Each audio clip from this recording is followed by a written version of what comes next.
Thirdly, this morning, not only was this person committed to comfort, not only was he cramped in his considerations, but he was thirdly consumed with commerce. Let's look at verse 18 again. So he said, I will do this. I will pull down my barns and build greater there. I will store all my crops and my goods. He was consumed with commerce. He has chosen Home Depot over home with Christ and a home church. He has chosen, and I think this is so typical of today. Many people don't even think about God or think about Jesus Christ because of all that has to be done around them with the house and the goods. How many people do you know, your co-workers, that are all caught up in what they have?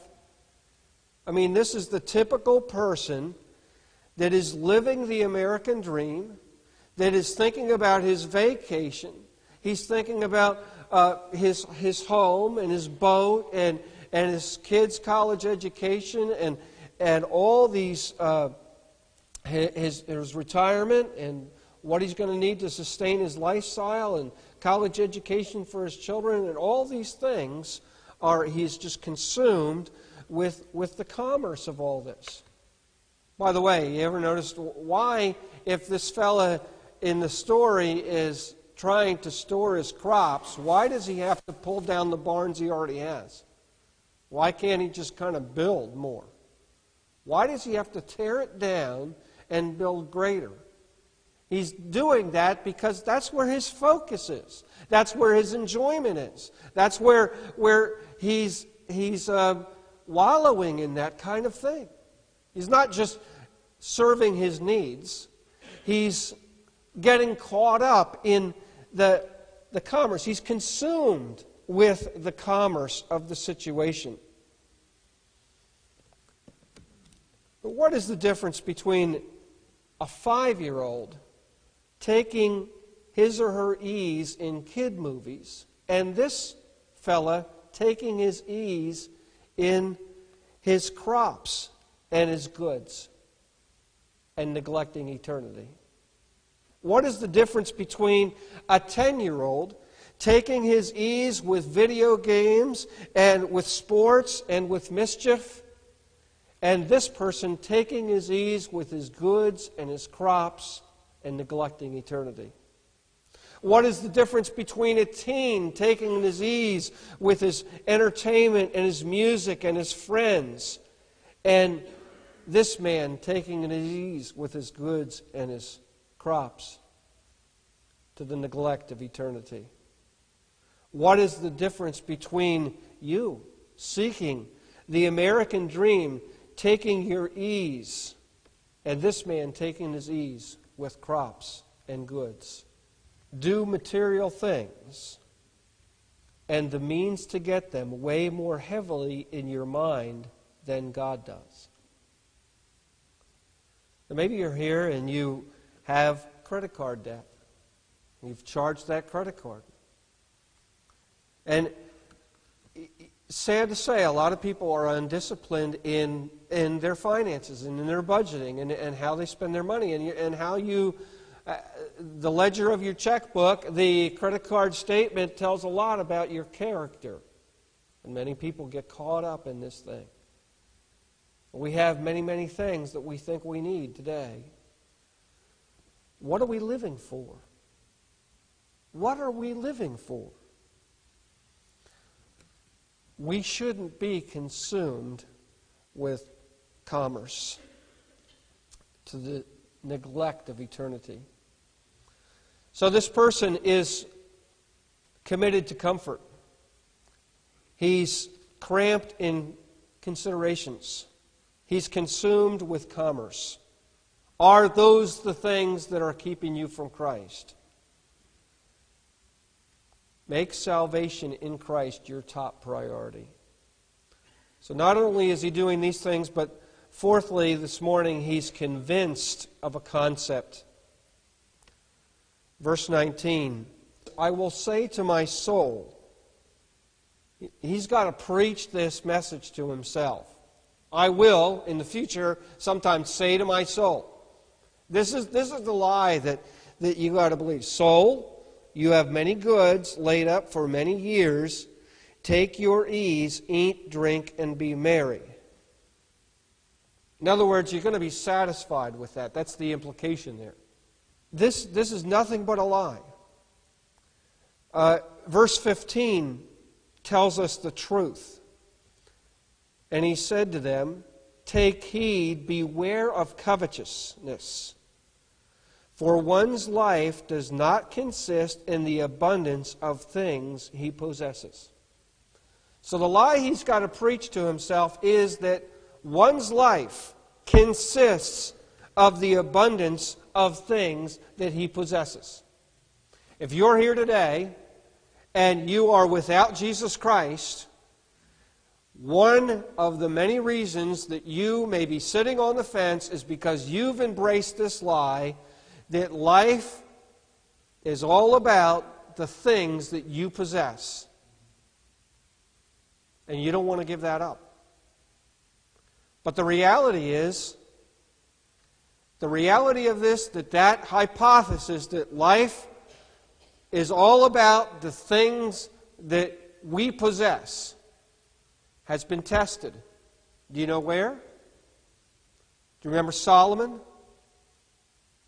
Solomon was a test case for seeing whether everything the world had to offer would actually make a difference, would be satisfying, even in this life. It's empty.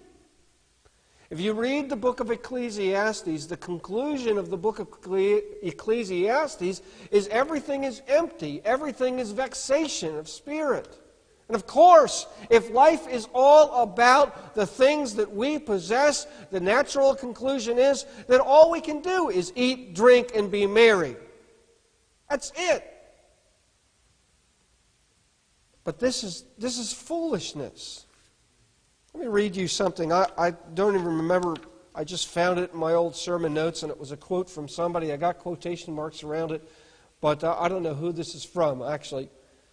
The natural man who has never taken God seriously falls into the delusion that this world is all there is.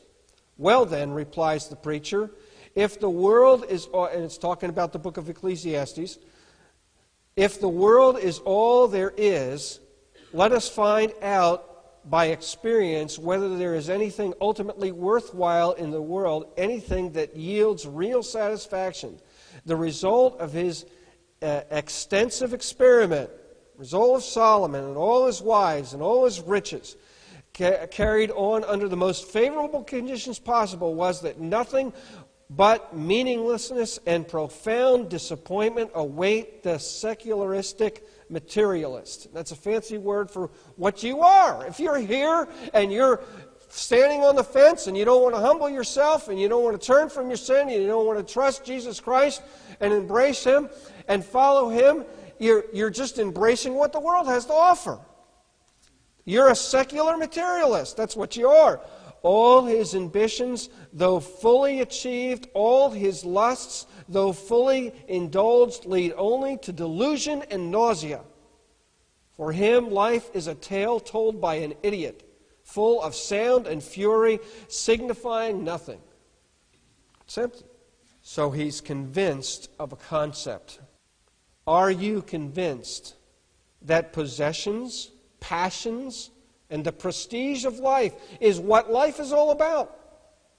How long are you going to think like an animal? That's what it is. It's thinking like an animal. Now, what's the corrective? What must we do? Look at verse 15, the second part. Let's start with the word one's. One's life does not consist in the abundance of things he possesses. Why is it stated in the negative? One's life does not consist in the abundance of things he possesses. It's stated in the negative because naturally when we're born and when we come into the world, we naturally believe that that's true.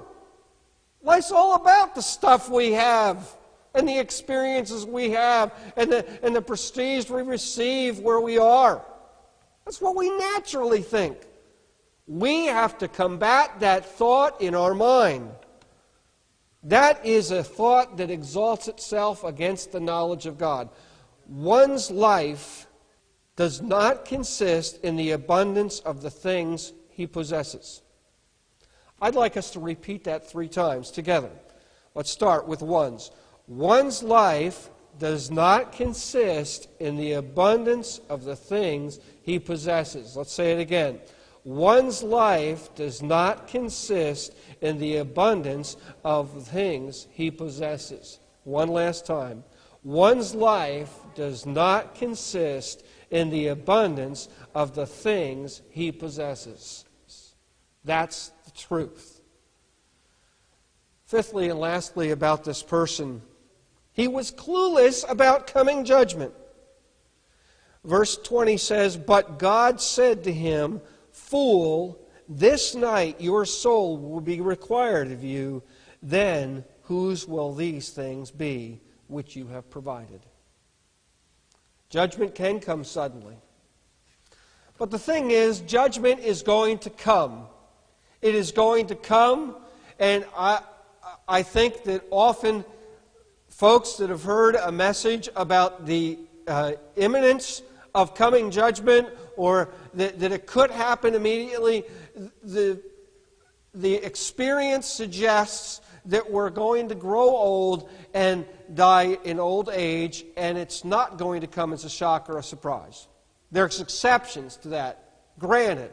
And we could list many, many exceptions where people just suddenly and shockingly die and meet their judge and meet their maker. But even if that's not the case, even if you live to a ripe old age and you die, you will face the judge. And the fact of the matter is that if you put off trusting Christ today and you run the risk of experiencing possibly an immediate death and facing your Maker at an unsuspected time, or going to a ripe old age and being deluded. Your senses and your God's Holy Spirit may be working and pressing upon you the need to trust Christ now, today. And the sensitivity to that wears low as you age. It's like you're on a railroad track, but you're deaf and you're blind and you can't even feel the ground under you shaking. You don't know the train's coming. That's how it's going to be as you age and you say, well, I'll just put it off. And thank God for those that do trust Christ right before they die and pass into eternity. But that's an exception. That's a rare thing. You should trust Christ today. Life is but a vapor. It vanishes away, James tells us. These things, the life and the prestige and the experiences and the passions, they're going to pass in a very short period of time. And eternity is the thing that's real and long. We need to prepare for that. In the brevity of things, it says, even in this passage and in Matthew chapter 6, verse 19, that don't lay up treasure for yourselves on earth where moth and rust do corrupt and thieves break in and steal. The things of this life just are very brief. We enjoy them very briefly. I was just thinking about, for instance, computer monitors. Do you remember when computer monitors came out and they used to have those curved front screens? And then they went to these big boxes. I'm just kind of interested in computers. So they had flat screens, but they came in big boxes. They're big, heavy, bulky things. And now everybody needs these flat ones. You hardly can put in a trash can. You can't even throw them out without paying $5 to throw out the older ones. Everybody's going to a flat screen. My point is, we get things, and after 2 or 3 years, they're just about worthless. It's just stuff. And the fear is that people are giving up Christ for stuff. Will you come to Christ? Fear the real God who will pour out His wrath. If there's anyone here without Christ, I pray that they might just pray. They know they're a sinner, want to turn from their sin and trust in Christ.